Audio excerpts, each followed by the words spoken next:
Going over some exciting stuff tonight. We're going to be going over into something a little bit different tonight, and I'm going to talk about how I kind of found this particular ETF and found the growth. It's been one of the biggest growth areas of the year, robotic and automation stocks, and I'll go over the ETF and I'll show you the growth firsthand. And it's been I looked, I think it's in the top five of the biggest growing ETFs this year in terms of turnover or an investment percentage of money that has come into the fund. Percentage of the fund going up. I think it's like 175%, which is the Robo ETF. But before I start that, I like to always just spend a little bit of time just talking about the market. So I'm only going to be going over robotic and automation stocks. I was going to go over two different sectors, which was also home construction names. I'm going to go over those next week. It's just too much. As I was kind of pulling stocks from this ETF and looking at the charts, there's enough to go over with this subject, and I also wanted to talk a little bit about the market as well. So it would be too much to go over two sectors. So we're going to do that next week. So first of all,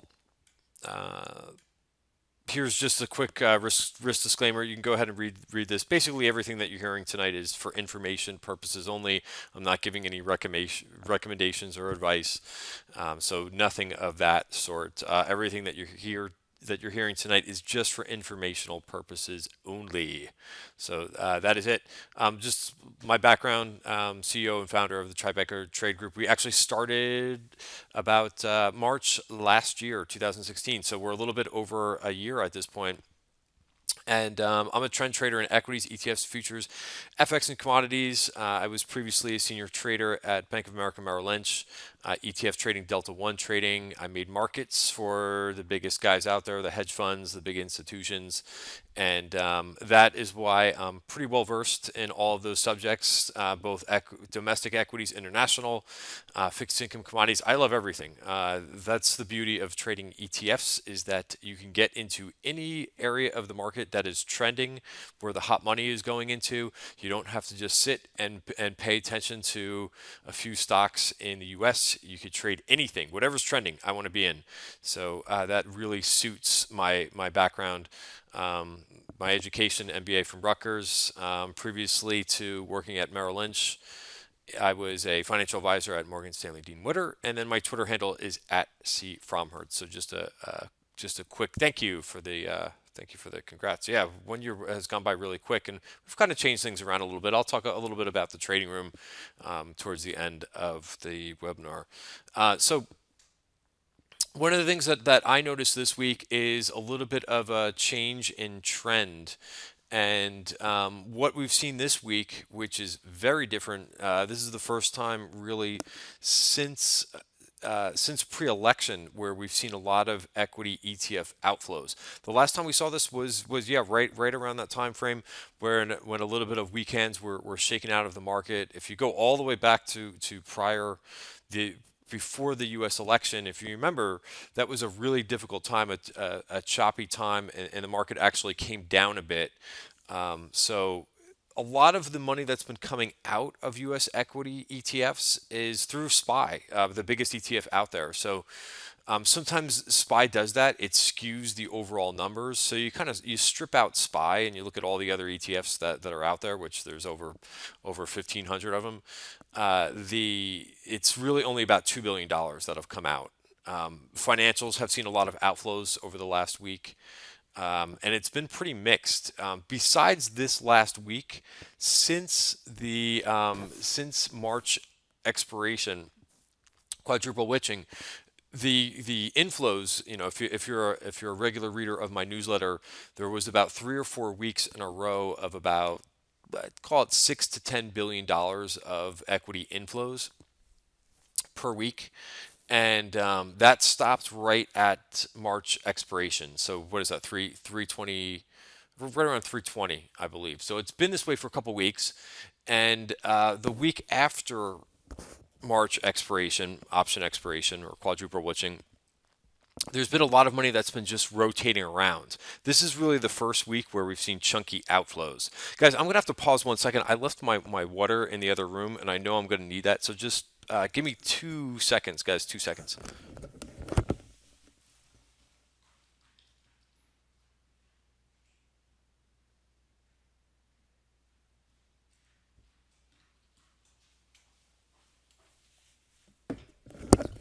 Sorry about that. I knew I forgot something. I was like, "Where's my water?" So that's so this is really the first week. So it's definitely slowed down. There's been a rotation in and out of sectors the last couple weeks. This is the first week where we've really seen a lot of outflows. So $10 billion, and so where's that money been going? Uh, it almost adds up one for one. Sometimes it doesn't add up. Sometimes a lot of times money just goes to the sidelines a bit. But in the last week, it's international ETFs that have seen a good portion of that. It's 4.6. I just compiled these stats tonight. So a lot of times when you see other people posting this information on Twitter or in research reports, it's usually 2 or 3 days old. This is all as of yesterday. I think there's the woman who usually posts this um, on Twitter. She's where's she from? Lipper or Reuters, and her data is a couple days old. I think she was saying for the week equity ETFs had $5 billion of outflows. That's a couple days old. It's actually 10.1, so that'll filter through the other guys' reports. In a couple days, they'll see more of that. So where's that money been going? It's been going into international ETFs. Today was actually the first day that I think I've ever seen, and I've been compiling this data for about 10 years now. It's the first day where I've seen of the uh, biggest ETFs of the highest flows for the day were all going into international ETFs, and it's mainly going into developed international ETFs, so EFA and IEFA. These are basically Japan and Europe, and it's also going into a lot of emerging markets as well. Also, Europe is in there as well. Europe's been seeing inflows for the last 2 weeks, which is also very different. So, and then also money's been going a little bit into fixed income, not so much treasuries. Actually, you would think, oh my God, it's going in, it's all the money's going into U.S. treasuries. It's actually not. It's actually going back into corporate bonds. If you remember, a couple weeks ago when oil really dipped, money really exited, which tends to be the case. When oil dips, money really exits high yield bonds and corporate bonds rather quickly. That money's all come back, has come back in. So the $3.4 billion, it's not all treasuries. I think there's a little bit of treasuries in there, but it's actually a lot of corporate bonds that the money has been going into. So what else has been going? So the reason why I bring this up is because this is basically and why I follow this is it's really a good sense of what's kind of going on in the marketplace. Just because they don't talk about it on financial media, the amount they wised up to it a little bit, because that's basically what brought us higher. Is one of the factors that brought us higher was there was just a rush of money that was going in every week after the election for a couple months going into equity ETFs. So those were really fueling the rally in banks, fueling the rally in defense names, and a couple other areas of the market. So they don't talk about it, but that's basically what's been going on. Hello, Bob. Um, I was going to bring up a couple charts just to kind of give you some flavor. Let's see.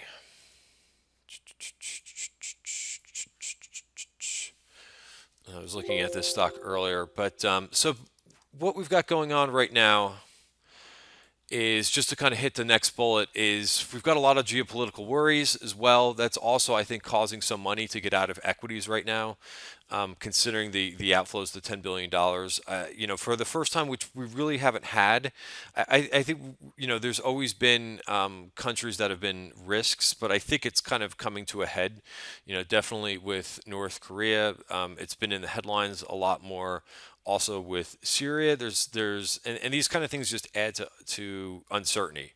And we know that the market doesn't like, the more uncertainty, the more people tend to run out or run towards the exits. So we've got a couple things that are causing us causing the $10 billion of outflows in the last week, and causing a little bit more volatility. Granted, the VIX is still extremely low right now, but obviously we've had a little bit more volatility than what we've had in the past. And then the other thing is we've got earnings season coming up, so we just don't have the sorry, let me just adjust my charts a little bit. So we just don't have a lot of the buying, when for those that are, I see a lot of you in here that are from the trading room, so you're going to kind of hear me repeat some of the things that I've been talking about lately. But once you get into right up into earnings season, a lot of the company buyback plans, which have been a nice floor for the market because those machines, those algorithms continue to buy throughout the day, but they're turned off right before earnings season as companies go into their quiet period. So that's also the reason why we just can't sustain a lot of rallies at the end of the day. We just don't have that continuous buying going on. So you kind of look at where we are and zoom in a little bit. And the one thing that you notice is this. Now that we're in April, as I mentioned, I shot a nice video about this on Saturday, talking about how for the month of April that we were going to open up right inside of the value area. So what can this mean? Sometimes it means sometimes that we've got a choppy market in front of us. If you look at the last start of earnings season, which was January, we essentially did the same thing. We started the month. Where's January? We started the month in value, and we stayed all through earnings season, basically chopping around. And I remember this because it seems you go back another 3 months when we had earnings season.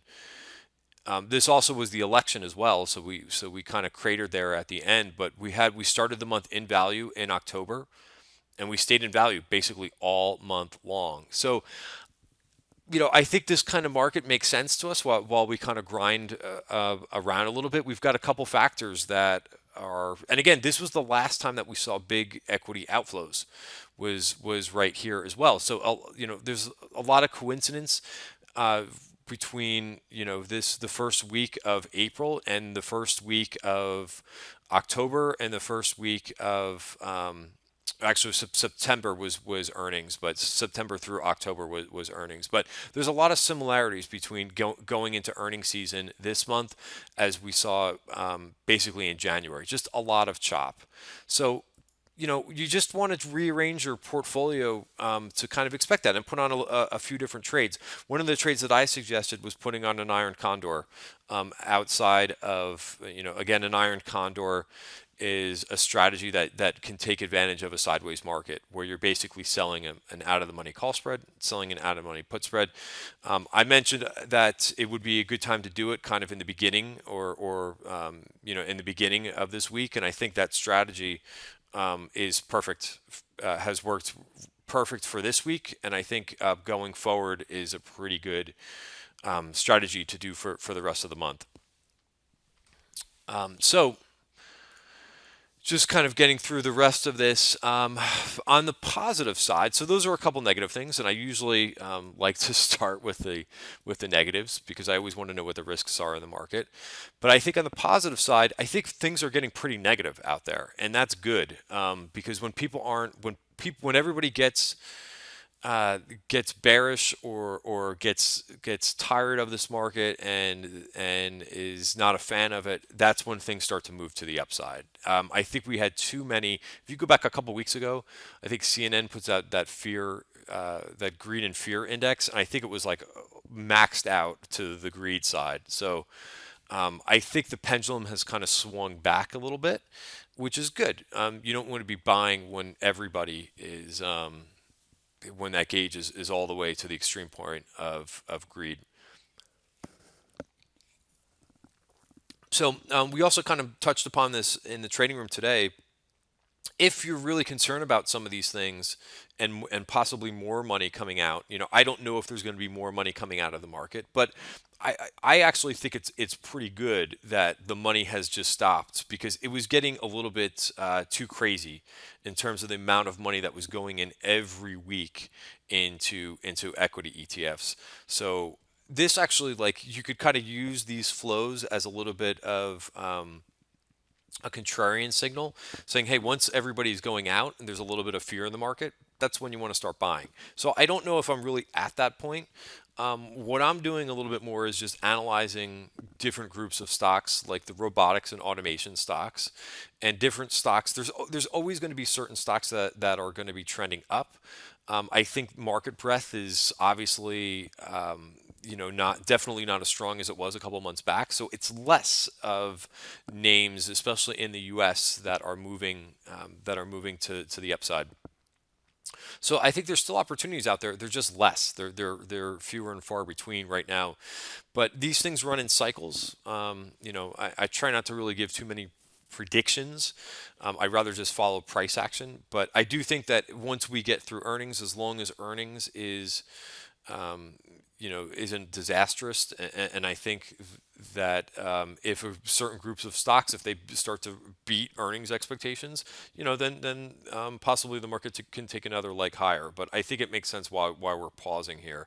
We've got enough stuff going on. We've got more uncertainty in the market, and we're heading. Besides the geopolitical worries, I would also say, uncertainty about this earnings season. Valuations have gotten a little bit stretched. So people want to see. I think people are also waiting, and also just kind of backs up to this money coming out of U.S.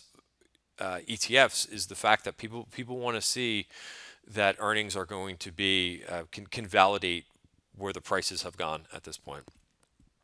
So we talked about this in the room today. If you're a little bit fearful, hey, hedging is really cheap right now, so you could still do this. So it's not like So where it gets difficult, or where you always feel bad, is when volatility goes, when the VIX goes from like a 12 to like an 18, and then it's really expensive to insure against your portfolio. And it's always the saying. I hate to use always the saying sorry, let me just bring up the charts for a second here. I hate to always use the saying that you want to buy fire insurance when everything's fine, not when your house is on fire. But that's basically how it works. So I think now is an excellent time with the VIX. The VIX is all the way back to 1239 right now. Sorry, I've got too many windows open. I apologize. Let me just close a couple things. But the VIX, what we got up to, like a 14. I mean, look how low we are right now. It's really, really inexpensive to buy insurance on your portfolio. So there's no reason not to if you're really fearful and if you've got a lot of positions on right now. It totally makes sense to me. And the other thing is you could sell out of the money call spreads too. Even though the volatility, you're not going to get rewarded as much as you would normally if the VIX was around the historic median, around like a 15. Um, but so I think what you want to do is be buying a little bit of out of the money spy puts right now. Again, really cheap. There's no reason not to do it. Rather than be like, oh my God, I don't know what's going to happen every night. And then the other thing is, or you could just increase your cash position as we go through earnings. Again, I can't emphasize this enough, but I think the market really moves sideways going through those, when all of the first couple weeks of earnings season, where you've got like 25-30% of the S&P reporting earnings. It's very difficult for the market to trend, for the U.S. market to trend in those weeks. So just keep that in mind, what we're going to expect. Also, option flow, which is something that we look at all day long, is also gets very, very noisy. I actually don't, in terms of option trading, I really dislike earning season, because all of these signals become extremely noisy. You don't know if someone is just buying. You never know what they're doing with buying options. But even the aggressive options that we like to follow, the sweep opening trades, if a name reports earnings like 3 days later, it could just mean that either they're hedging or they're speculating on earnings. So it gets a little bit harder to hold and to swing trade through earnings, and follow aggressive option activity. All right. So any questions so far? Went through about took. I always think it's going to take me 15 minutes, but it's 20 minutes. That it took me to get through the market update. But let me know if there's any questions. I always want this to be, especially it's it's Thursday night, so I always want to make this as informal as possible. So I just wanted to show one other thing since we just got past the first quarter of the year. It's always good to look at performance because there's always some shockers that are in here. So I'll start with the sectors, which kind of just led me to which I'm going to talk about again next week is the home construction names because they're up 15.5% this year. Just year to date, I know, you turn on CNBC and all they want to do is talk about the banks and what's going to happen with the banks. They've really underperformed this year. They're flat. I think the S&P is up around 5% year to date, which is what it was on Friday. I have to recheck that, but it still should be within there. But they just, everybody, they just keep talking about the banks, the banks, the banks, the banks. If you look at KRE, it's down 3.1%. So they talk about the same subjects over and over and over, regardless of the performance. But they've really, really trailed year to date. So I always like to stick to what's trending and what's moving. Believe it or not, the FANG stocks. I call FDN my FANG proxy because the four FANG stocks are the top weight in here. So if you look at FDN, just to just so you can see that I'm not making this up, but Amazon, Facebook, Netflix, actually Salesforce is now bigger than. Well, actually, if you add, for some reason they have both Googles in here, both symbols in here. So if you add these two together, Google is actually probably might be the top weight in this ETF. So the four FANG stocks are the top weights in here. Looks like Salesforce and PayPal is also up here, but that's actually done really well. And I know some of you really like to trade those FANG stocks. Amazon has been a great, really nice winner in the trading room over the last week. Pulled back some today, but anyway, but you could see that's been one of the leaders so far this year, up 10%. Keep in mind that they really didn't perform after the election, so I don't know if you would call it a particular catch-up trade, but they've done really well. Semis have been rock solid, up 10%. So I've got the Robo ETF in here; it's up 11.3%, and gold miners and the housing stocks are up 15.5%. What hasn't performed is the energy stocks. They've come back a little bit, but they dipped pretty hard below the 200-day moving average. Also, retail, even though retail got a bounce today, was up 2%. It's still down 5.5% this year. So going over, so you could see you have a nice distribution. You've got some names that are doing really well, some areas of the market doing really well, some that are just trending with the market, and you've got some underperforming. You flip over to international, and I promise I'll get through this and I'll get to the robotic stocks in 2 minutes. But I just want to make sure everybody kind of sees this and is aware, because again, our financial media, our precious financial media, doesn't give this enough attention. India up 21%. Poland, which, my little inside joke about Poland, it's not a Polish joke, but I have a couple of friends a couple of my really good friends who I've known for a long time. They are U.S. citizens, but their parents grew up in Poland, and I actually went to their wedding a couple of years ago in Poland, which was awesome. But I put out this chart of EPOL, which is another ETF for Poland besides PLND, and I asked them about 2 months ago, and you could search my name on Twitter and EPOL, and you could see when I first put the chart of Poland out, and I said to them, I said, "What's going on in Poland? It's really, the chart looks like it's breaking out," and the two of them were like, "I don't know, that's weird. We don't know anything, really game changing that's going on in Poland." A couple months ago, I asked them that question because I went out with this particular friend on Monday for the basketball game, and I said, Poland is the second best performing ETF year to date. So what's going on? You have to know something. You gotta give me something, because you look at this ETF,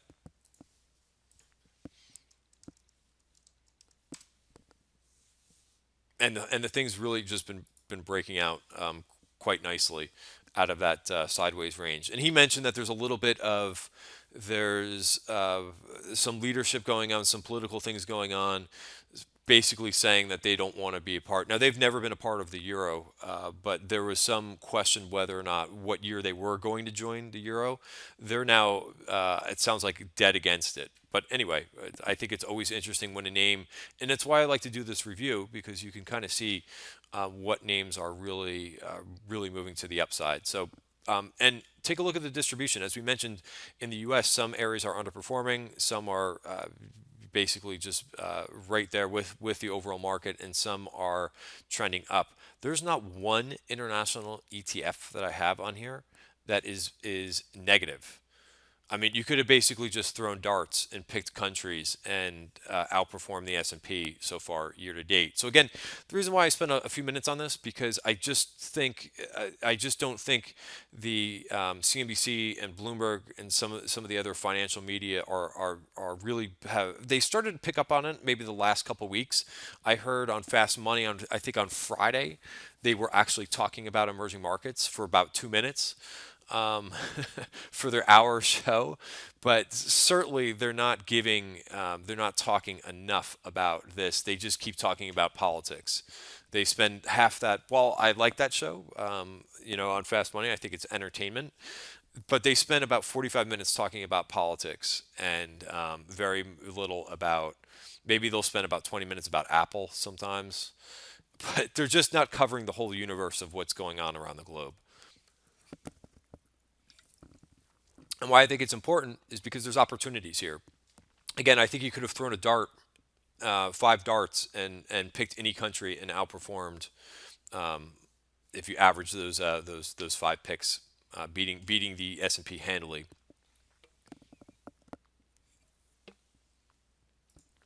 All right, so let's get into so where I saw this performance or how I caught this. One of the reasons why I go through, and let me just get this set up so everybody can see it. Why I analyze ETF fund flows on a day-to-day basis and on a weekly basis and on a monthly basis is because I'm looking for trends. I'm looking to see where money is being put to work. So one of the things that I caught I'd say about a month ago, is I said, "What is this? What is this ETF? I've never heard of it before." And all of a sudden, all this money is starting to rush into this ETF. So the orange line on this chart is the investment, and you can see this is a relatively new ETF. In 2016, there was basically no money in it. And just in the beginning or towards the end of the year, you could see this thing start to look like a hockey stick in terms of the amount of money that's been going into it. So it's grown by 170 percent this year. It's added $254 million in assets, which makes it the seventh fastest growing ETF in 2017. So I think whenever an area is growing that fast, and we can kind of catch it in the beginning, because I really think that this is something that's just picking up just the last couple months. We've seen the money, and it's not that big of an ETF. It's $409 million. In the world of ETFs, that a lot of them are over $1 billion. I think this one is still in the early stages, maybe the seed capital, I would call it. But so that is the investment over the last couple months. So again, you look at this ETF, and this trend is beautiful. I mean, it doesn't get much better than that over the last year. So I actually like this now. Now that it's touching the 50-day moving average, I think is a great place. So before we get into the individual stocks, I think there's something to be said also for taking a diversified approach. You don't have any single stock exposure, so if you don't want to pick the individual names, the price is also kind of converging between the 5 and the 20-day moving average. I would watch 3206 if you wanted to watch for confirmation. That's your level of breakout in the ETF itself. And notice it hasn't had a fresh MACD crossover in quite a while, so it's kind of been coming in with the rest of the market. One thing to note with this ETF, and then I'll go into the individual names.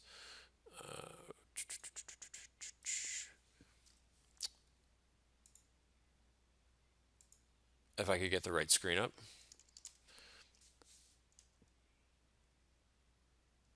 There's not a lot of U.S. companies in here, and I looked for the ADRs. There's not that many. It's a lot of Japanese companies. It's a lot of Asian companies. So there's only 40%, which kind of made my analysis go rather quickly because of all the companies that are in here. Try that again. Of all the companies that are in here, you can see a lot of them are foreign related. So, by the time you get down to ISRG, we're talking about the eighth biggest, and there should be another one up here. For some reason, I don't see it. Oh, maybe because I flipped this.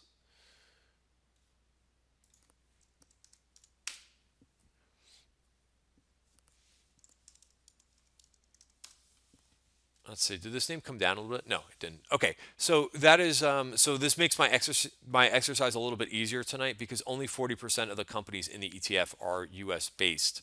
So here's all the names. I wrote them down for you, so you can you could write down some of these names as we go through. Uh, but I'll start with the first one up here, which is RAVN.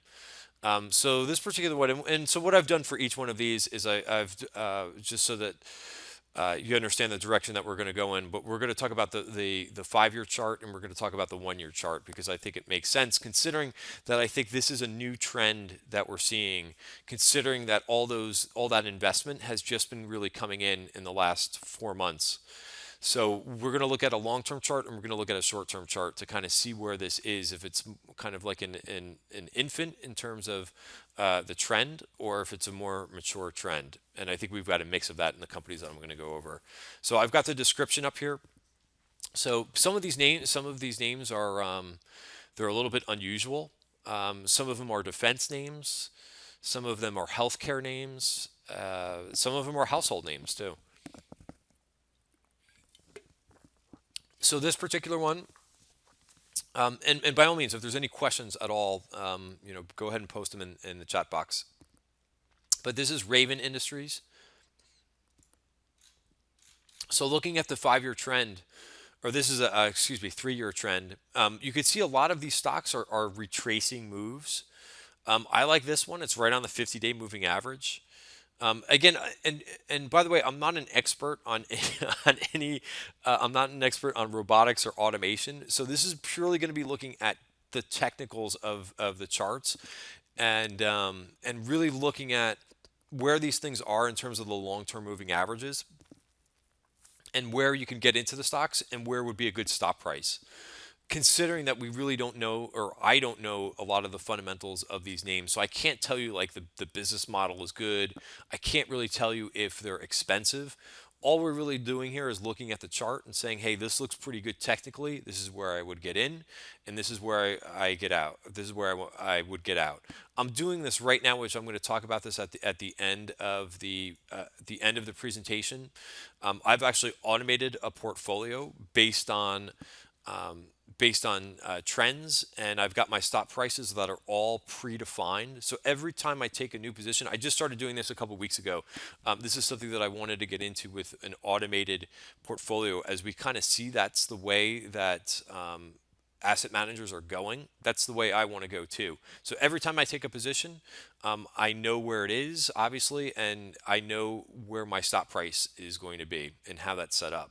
So once it actually hits, when this changes colors and tells me that the price that the price is below the stop price, I'm out. And I did that yesterday.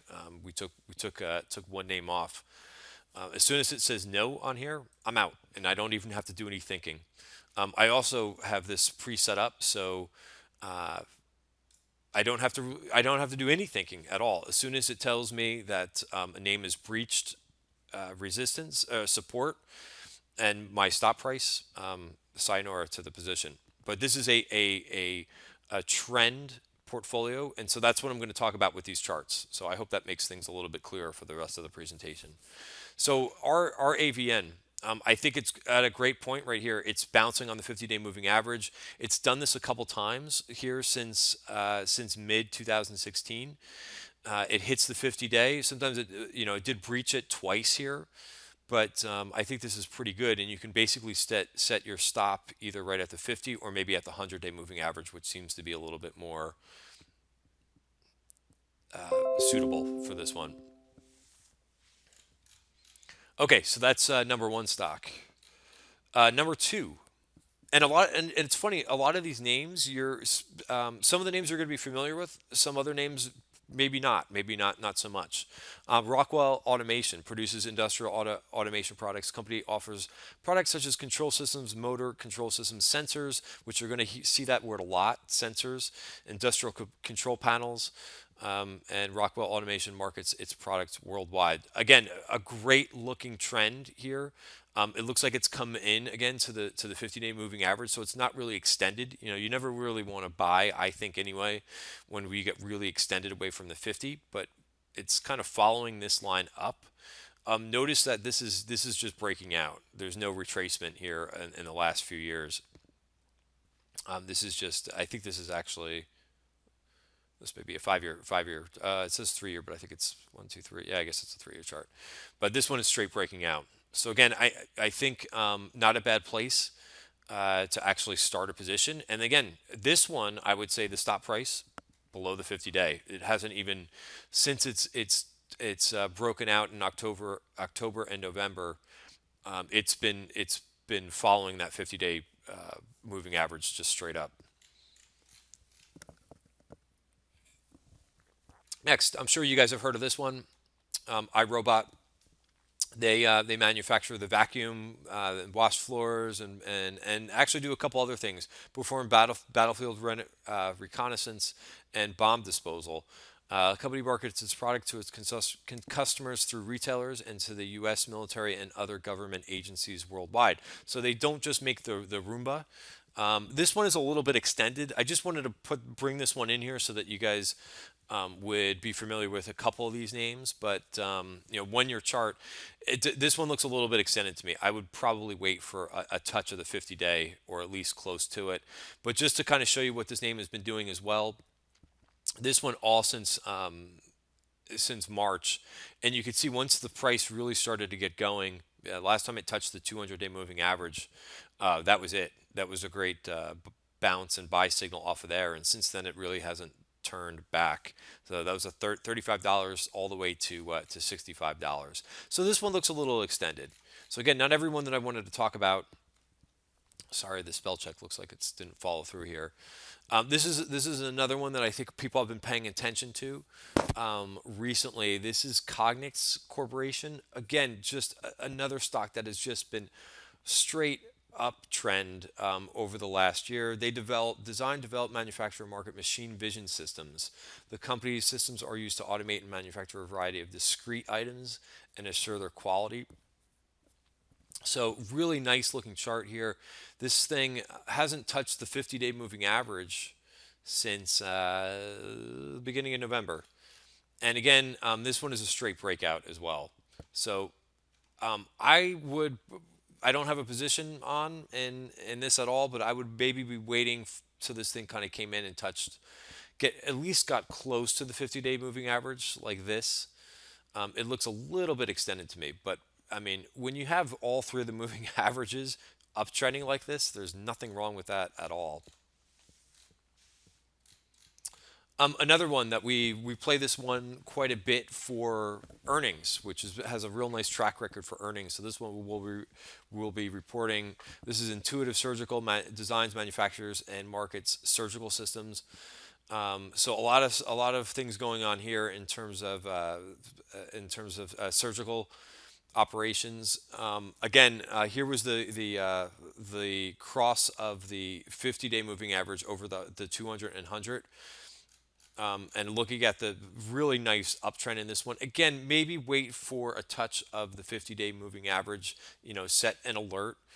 So how you could do this and how I've been doing this to get into some stocks that I think are in an uptrend, or you could either get in with a small position now and then have an alert set at where you think you've got some key support. In case we do get this volatility that comes into the marketplace, you could take advantage and buy some of these names. The hard part with that is, of course, have that alert set and then get ready to you have to free your mind of like, oh wow, we've got a lot of volatility right now. A lot of these names are in big uptrends, and any type of dip that we get, you know, I would say you want to welcome a little bit of volatility to bring some of these names, down with obviously with overall the overall market getting sold a little bit will bring these stocks down a little bit.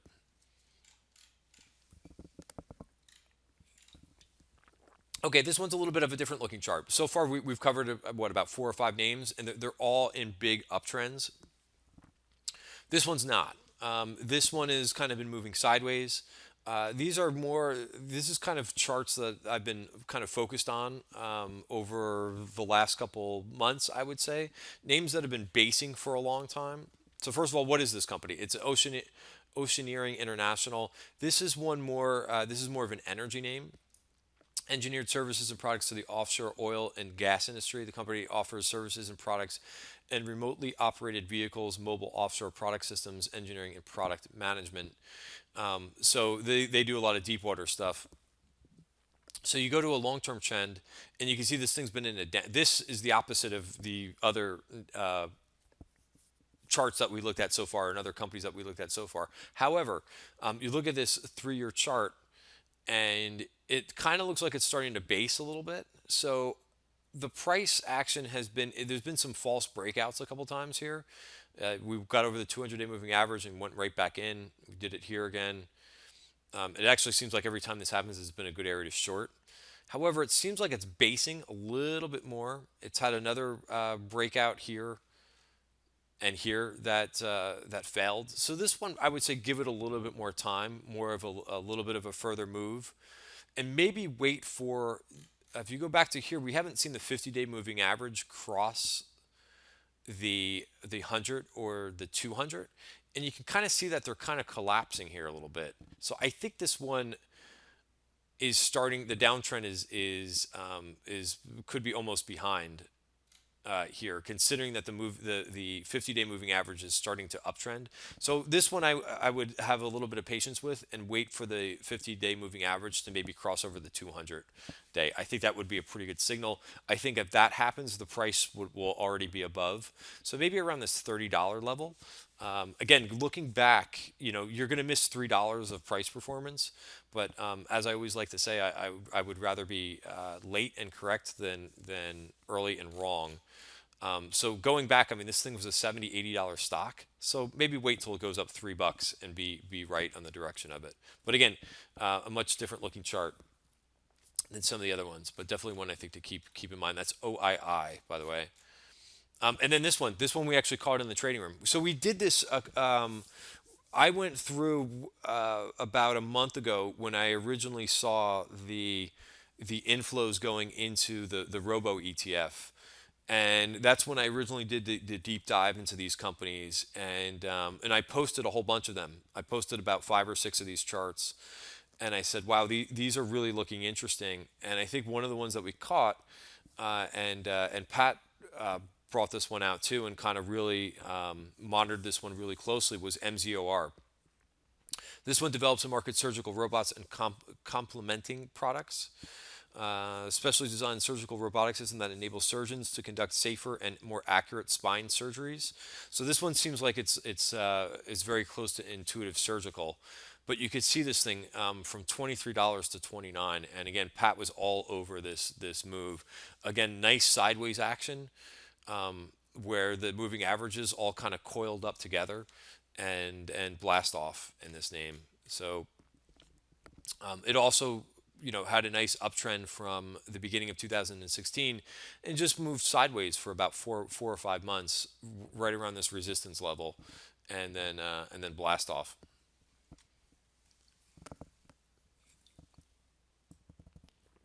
Is Pat in here tonight? He is in here.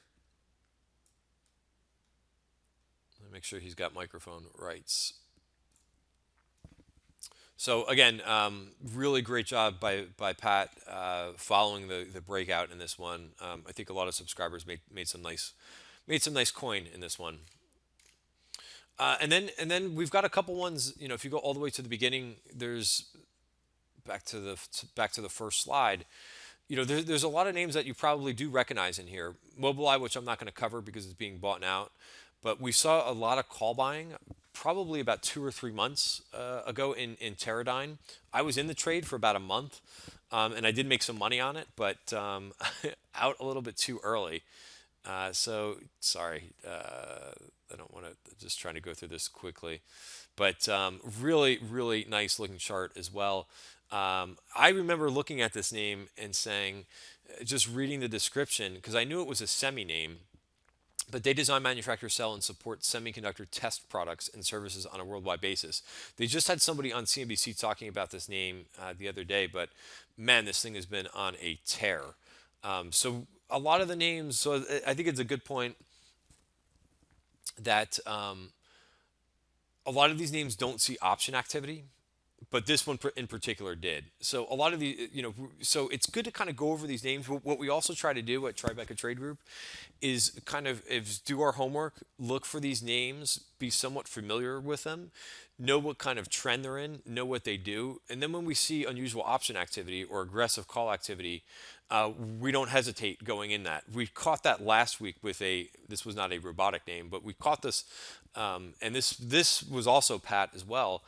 He mentioned lumber liquidators, and we looked at the chart on Friday, and I took a position on Friday, and the thing is just ripped. And because we did our homework and we like to find these names before the call buyers, before the momentum guys see them, and we caught that name. We were already in the name before we saw the option activity this week. So that's the whole goal. I love it when that happens. That makes me thrilled when we see an aggressive and it's a beautiful thing when you're already in a name and you see aggressive option activity and the name is going to pop. You don't have to do anything. You're already right in there already.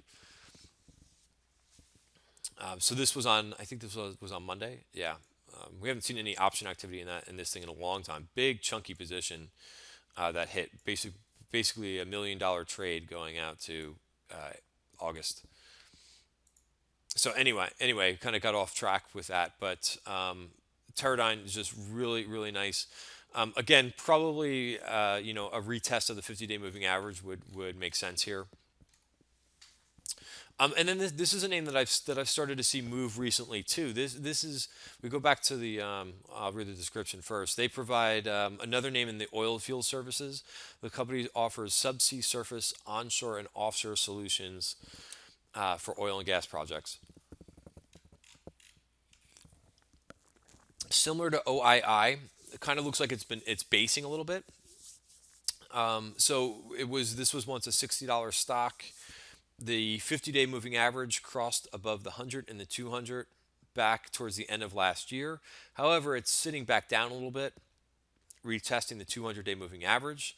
I think if it climbs above the green line, which is the 100-day, obviously I'd like to see the 50-day not trend down here and maybe start to curl back up. But I think if this thing gets above the 100-day moving average, I might be in this one very soon. So I've got a limit out on this one right around $34, and this one I'm ready to go in. You could actually see a little bit of the volume start to pick up a little bit in the last few weeks, I guess it is. So this is one that I'm interested again. Again, so a lot of these names, if you go to the distribution,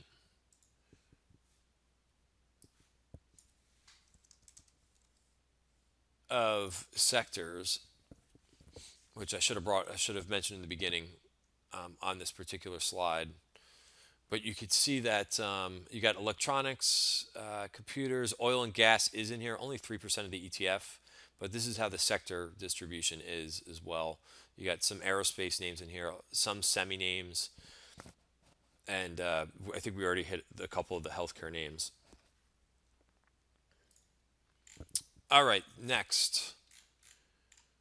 I think we've got probably about five more. Any questions? Haven't gotten any questions yet. If there's any questions, if I'm going too fast, let me know. Or if there's anything that you don't understand that I'm going over. This one I think I thought this was a defense name, but maybe not. Nordson Corporation. designs, manufactures, and markets systems that apply adhesives, sealants, coatings, consumer and industrial names. I've seen this name before. I've never actually traded it. Good, thank you. Company's products include customized electronic controls for the precise application and curing of materials to meet customers' requirements. As I mentioned already, I'm not an expert in robotics or automation, but man, another one with just a beautiful looking trend and full breakout and 45-degree angle up and to the right. So I think right here is a great place to buy this as long as it holds that 50-day moving average.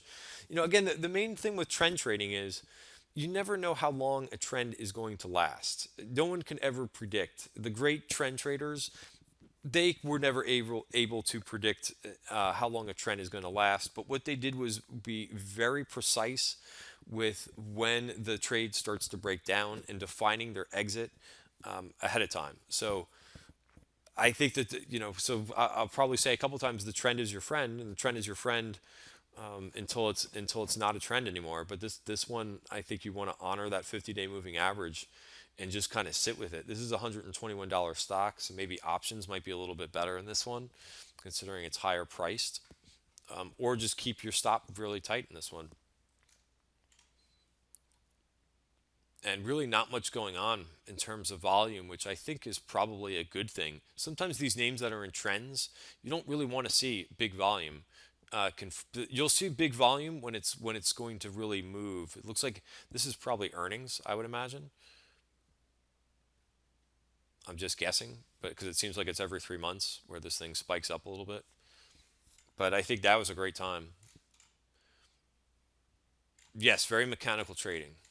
Which again, you hear BlackRock is making these changes as well.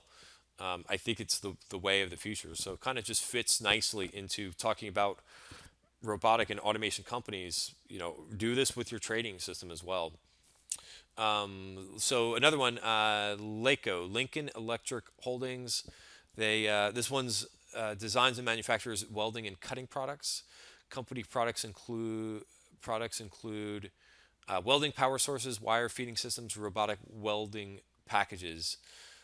Again, looking at the 3-year chart first, really nice move since the end of last year. This one looks, maybe a little bit. This one, I wouldn't say avoid it, but I guess as long as it holds that 50-day moving average, it looks like it's kind of sloping down a little bit.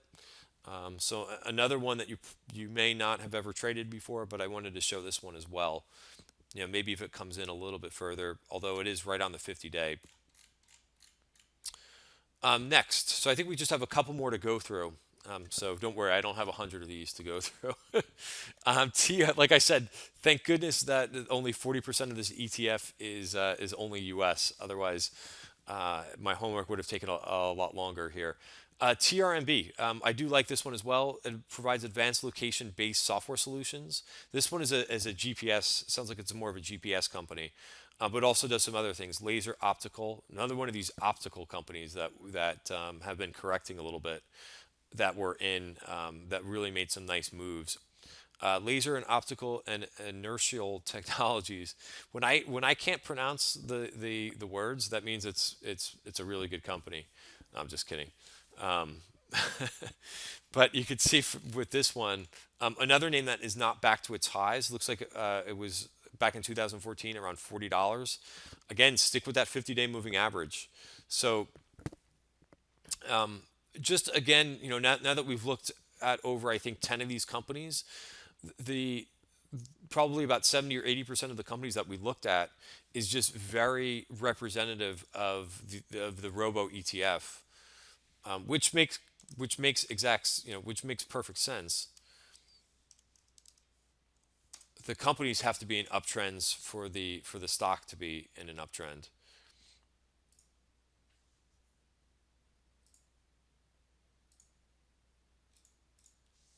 All right, next. And again, so by the way, I'm not going, not going over every one of these, because I know you're familiar with some of these names. Also, some of the charts didn't look attractive to me. So some of these names were, I don't know why I'm highlighting this one, But the reason why I'm not going through every single one of these is because some of them are way below the 200-day moving average, and I'm looking for names that are in uptrends or either basing and ready to make that next move higher. So this is one that I didn't cover. This one's below the 50-day moving average. A lot of sideways action, so it just doesn't appeal to me, this particular chart, especially with the 50-day moving average crashing below.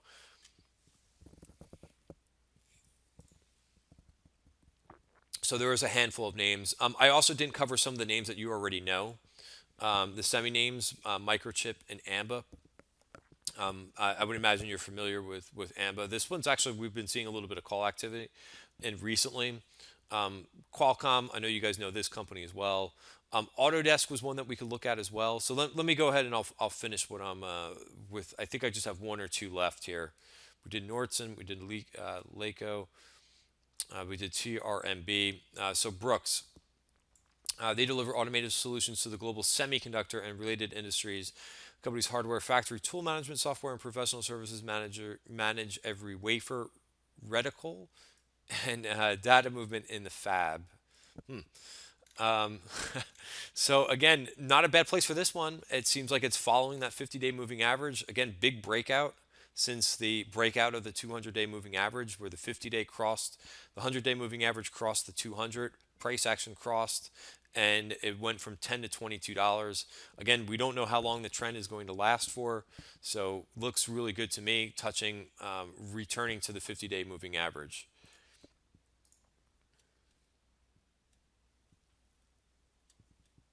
Sure, I'll take a look at that one. OMCL, absolutely, yeah. Like I said, I think we're just about done. Last one. This one looks like it's breaking the 100-day right now. This is John Bean Technologies, not the Scotch Jim Beam whiskey. John Bean, very confusing sometimes. Operates as a technology solution. Sorry, I try to, even though my jokes are not funny, I try to be mix it up in these webinars a little bit. The company designs, manufactures, tests, and services systems and products for global industrial food processing customers. So very different. Another company that's a little bit different. It looks like it's touching the 100-day. It's done this a few times here in this. I mean, this thing's been in an uptrend for a long time, from $30 all the way to 85.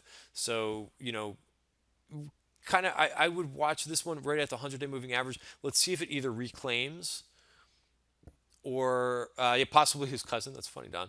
Uh, so let's see if it's a false test like here where it reclaimed. It spent one day closing below the 100-day moving average, then reclaimed it the very next day. This is 2 days underneath the 100-day moving average. We'll see if it goes down to the 200-day moving average or if it reclaims those moving averages. So I think this one you got to wait, but a good one to have on your radar, considering that the last time it was underneath the 100 and held up against the 200, made a nice move up higher. So let me go ahead and look at. So that's it. That's the major review of these names. Like I said, I think it was too much to cover the home construction names. There was also another ETF that somebody asked me to look at, but I'll look at OMCL. Let's see what OMCL does.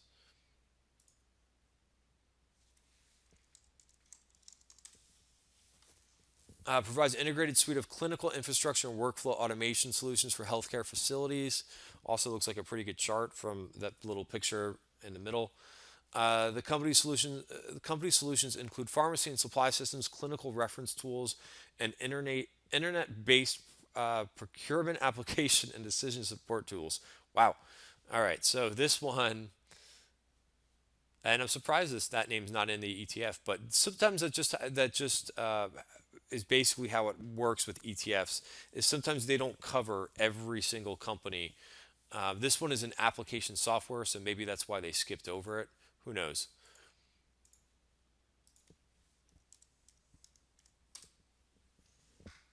Not a bad looking chart. Again, let's go. Let me just fix the candles on here. We'll look at a 5-year chart. Breaking out. I would basically watch. We'll go to back to the 1 year. Yeah, it looks like it's just cutting out above this resistance. So Let me see the 2-year chart. 2-year chart also you got it's hitting. I would make sure that it continues above this particular line. So you could basically put a horizontal line. Why is this not working for me?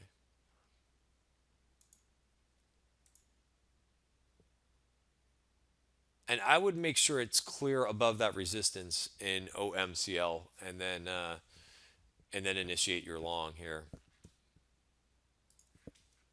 as it's hitting this resistance. I think what they do is it's a great question. I was looking at how the companies are weighted. So they basically say that they weight their holdings on a multi-factor methodology. I'm not sure if it's. I don't think it's an actively managed ETF, but I would need to check the prospectus for that. So I'm not 100% sure how often they rebalance it. Normally, regular ETFs will, your traditional ETFs will rebalance quarterly. I'll check the prospectus to see. Let me just go. I don't want to hit the index button because that messes up my recording, which I'll which I was talking about earlier in the trading room. But I don't know. It doesn't say what the rebalance schedule is. I would have to check that on their website. It's what's interesting is this company is new. I was looking to see who when I originally found this ETF about a month ago. I was trying to find out. Well, it's not it's usually iShares, State Street, Wisdom Tree is one of the providers. This is somebody new who's basically white papering ETFs. So if you have an idea, they may actually take your idea and turn it into an ETF. It's somebody new who's doing this. So I'll have to get back to you on that one. It's a great question though, Jeff. So that's basically it in terms of the robotics and automation presentation. I can talk about a few other things that we're doing new in the Tribeca trade room, but let me know if there's any questions or any other symbols anybody wants me to take a look at. Like I said, I didn't go over every symbol because some of the names just are not trending up. They're not moving sideways. Like AMBA, for instance, it's kind of the 200-day moving average is just really the price action is below it. It needs to get back above the 200. So I wouldn't say this is completely dead, AMBA, but I would wait for a clear move above the 200-day moving average. There was a couple other ones in here that I decided not to go over. Deer, Deer is also in the ETF. This one, the symbol, excuse me, the chart. Sorry, it is late, but Deer looks pretty great too. It actually had a nice day today. I'm actually long this one. I've been long. I think I'm in September calls, and I've been selling front month against it. Front month calls against it as it's been moving sideways. Once it moves out of this range, I'll cover the short dated. But I've rolled over short calls against my long position now for the last couple months, which has been working out pretty well as it's been going sideways. Notice it's really not breaking down. It's just not. It hasn't been moving up the last 2 months. So maybe watch for this thing. It may wait until earnings before this thing decides to either break up or break down. But so for the time being, I've been selling front month against it. A couple other names, Autodesk. I looked at that name. That name, was funny because it did not have a good earnings quarter. Which I think is the volume here. We saw a lot of call activity in here, and the name fell apart on earnings, and it looks like it's starting to break down. So that was another reason why I didn't have that one in the presentation. Qualcomm. This name's been in the headlines. I didn't want to cover this one. And then there's a couple as well of the 3D printers, which are tough names as well. Another name is Nuance. Not a bad looking chart as well.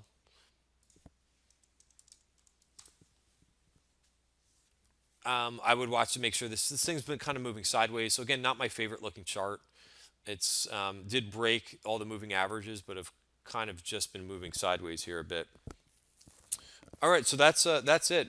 So I just wanted to talk about what else we're doing new at Tribeca Trade Group. I mentioned this trend portfolio. This is something, so I've gotten a lot automated in the last few months. I'm using for our chat, I'm using Slack, which allows me to post information all over the place. So if you're you're welcome. If you're a subscriber to Tribeca Trade Group, you get more information than I think probably anybody gets in any other trading room because I have access to give it to you. So I have access to give you updates all day long. We're doing charts of open interest, which VC has been putting in daily. We've got a separate channel for conversation for when we're calling out option activity. So we're doing that all day long, and then we've got respective. So I do analysis. Pat does analysis at nights. And what I've been doing as well has been going through, which we started talking about as well with FinViz and how you can run a scanner. If you want to adopt to a trend trading type strategy, you could actually run a scanner and run names that are hitting 50-week highs. If you have the subscription to FinWiz, you could actually output those to Excel, and you could look for names and kind of go through charts, which is what I've been doing. Two names that are not in robotics and automation that just caught my eye today are, so here's my watch list, and I'm kind of updating this and adding to my trend portfolio as we go along. Vietnam is one that I've got my eye on, but it needs to get above the 200-day moving average. We talked about international ETFs. This is one that is almost ready to go. So this could be my new, in addition, it has to get over the 200-day moving average. So it just touched it here a couple days ago and hasn't gotten there yet. So it just may take a little bit more time. But the reason why I like this is if you look at a 5-year chart or multi-year chart, this was a $22 stock. So if it starts to, trend up, like a lot of the international, so I'm long this one. This one's been moving beautifully again above since we popped out of the 200-day moving average. It looks like the 50 is just about to cross the 200. So we've got this resistance, but I put this thing on as soon as it broke. So I'm hoping Vietnam does something like that similarly, and of course we know EPI, which has been the best performer this year since this thing broke out. So I'm really interested in those. And then what caught my eye today is a couple of the shipping names. Take a look at these charts.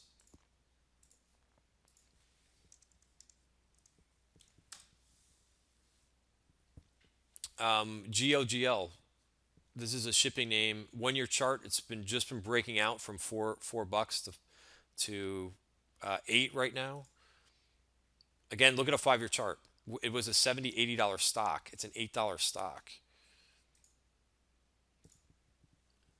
Are the trend breaks on the Excel chart automated, or are you updating manually? Everything's automated. It's all built. So again, just looking at a couple-year chart, this thing may have a lot more to go. Just crossed, would have been nice to catch it at $5, but no, this is all automated. So if you look, I've got formulas built in, and this is all from Bloomberg. So you have to have Bloomberg. I think you can do this somewhat in Thinkorswim now these days. They have Excel functioning, but this is again one of the reasons why I pay for a Bloomberg terminal. Because I could put functions in here. This is the very little program. This is the the most programming I can do. I'm not a programmer, but I can get by with using functions from Bloomberg. It's also how I compile all my fund flow data. It's all built by functions that I've got, Excel functions, and then it pulls the data, organizes it, and so on and so forth. Tomahawk missiles launched. So there we go. Some more stuff going on in geopolitical stuff. But so this is something I'm doing and I'm sharing with the group every day. So which kind of just brings me to the last slide of the night. If I can get there, I'd love to have you guys as members. Of course, always at the end of webinars, talk about the room and so forth. But like I said, I think since we've started since I've started the company a year ago, over the last 3 months is really where I've wanted to take it to. A lot of automation using Slack. We still use the live trading room, like the room that we have up right now, but a lot of the dialogue. Slack is the leader in terms of chat rooms and workplace organization. So I've really encompassed that strategy a lot. It really allows, like I said, everybody and subscribers, have been also using it a lot to post their own, oops, their own information as well. So I want everybody to kind of contribute. We can all make money together. So this is a team effort to make money. The goal is making money, finding trade setups, and working together. We can all make money together. So that's the strategy. And I wanted something where subscribers can post things that they want to post. Because again, I always say in trading, one of the hardest things is, having only one set of eyes and one body. So you can only cover so many things. I know so many other people specialize in certain things, so it's great when other people are posting charts and doing analysis and so forth, because it leads to conversation. Like, do we like this name? Do we not like this name? What's good about it? What's not? So that's that. So Tribeca Trade Group. Here's the link to join. You can get half off the first month. You put in the coupon code TTG, and you can check us out for a month and see what it's all about. And if you're into that type of thing, then it's going to work for you. If you're just somebody who just wants to follow, following, in my opinion, doesn't really work, because you don't know what the person that you're following, or the trader that you're following, you don't know what their risk is. You don't know what their portfolio is. So I can recommend, or I could talk about iron condors, but it really all depends, and ways to hedge. But it really has to fit your portfolio. So, we are not a room that is strictly following. I hope I give ideas that if they agree with your trading plan, you can encompass them into your trading plan. But that's not the goal. And I think any trading room that is not teaching and is just, you know, wants you to follow them and get excited about a trade, and then they dump it and you're still in it, is not not the direction that I've gone in. So if this is something that where you like ideas and you like to make your decisions on your own, as long as it sets up your trading plan, then this is for you. And we've got all the bells and whistles in terms of we put a very comprehensive newsletter. Both Pat works on the single stocks. I work on some of the major themes, but that goes out every weekend as well.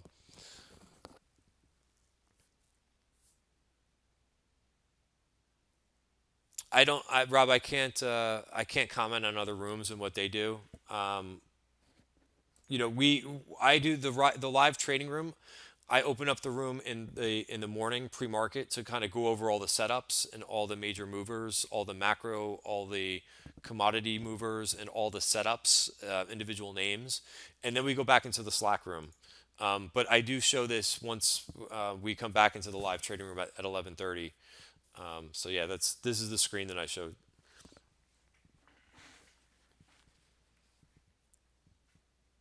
So if you're just looking to just watch a screen as well in options, I provide all the aggressive. I provide all the aggressive trades real time in Slack. But if you're just looking to game off of Trade Alert, then no, that's not. If you're looking to steal from Trade Alert, uh, that's also a no-no. So I put on all the aggressive trades, all the sweep aggressive trades, and all the big trades in real time. You can kind of see what we do on a day-to-day basis. We also have some fun with messing around a little bit, but just to kind of give you an example, so DVN was a trade that we caught today, just to kind of see how it works. Let me just blow this up a little bit for you.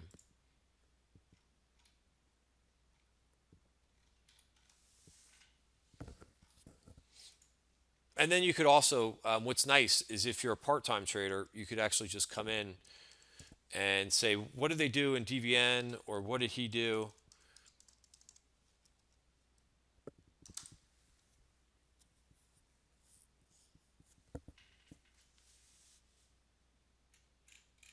So you could find it all here, and we also have a trades channel as well. So as soon as I saw that trade, let's see, why can't I find this?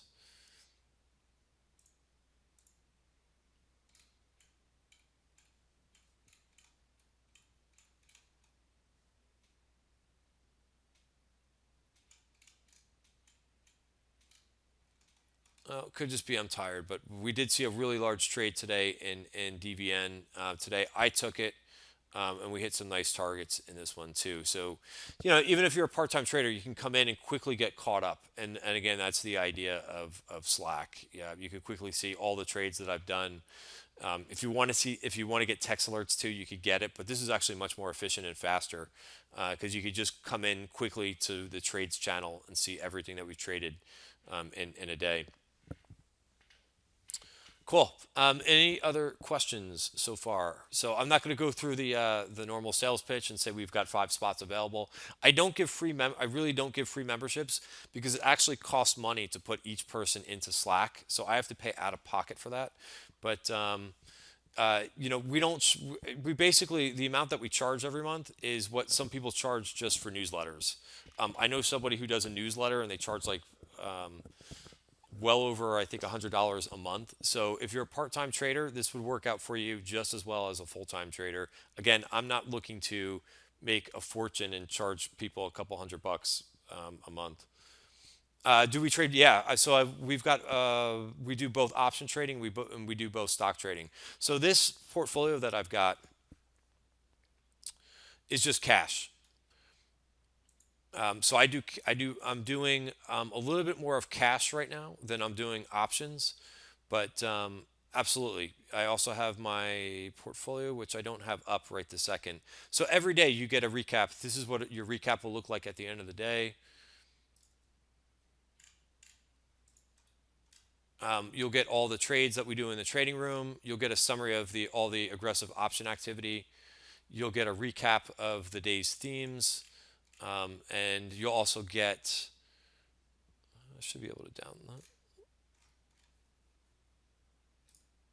Sorry, you'll also be able to get the spreadsheet of my so you'll be able to see my option positions, and you'll be able to see the cash positions at all times. So absolutely. So depending if you're an option trader, sometimes I've been putting on like lumber liquidators. I've got on in options and in stock. A very small option position at this point, but this again, the lumber liquidators was a position we got on Friday when we saw the aggressive option activity on Monday. I bought a few as a carry-on position. All right. Any questions? If not, we'll kind of end it. I think we went a little bit over an hour, which is generally how long I go for our webinars.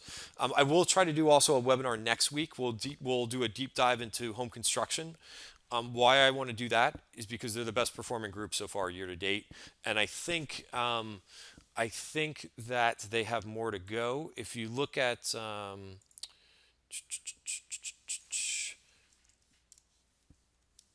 the home construction ETF. Again, why am I looking at ITB? ITB is called home construction, but there's actually more home builders.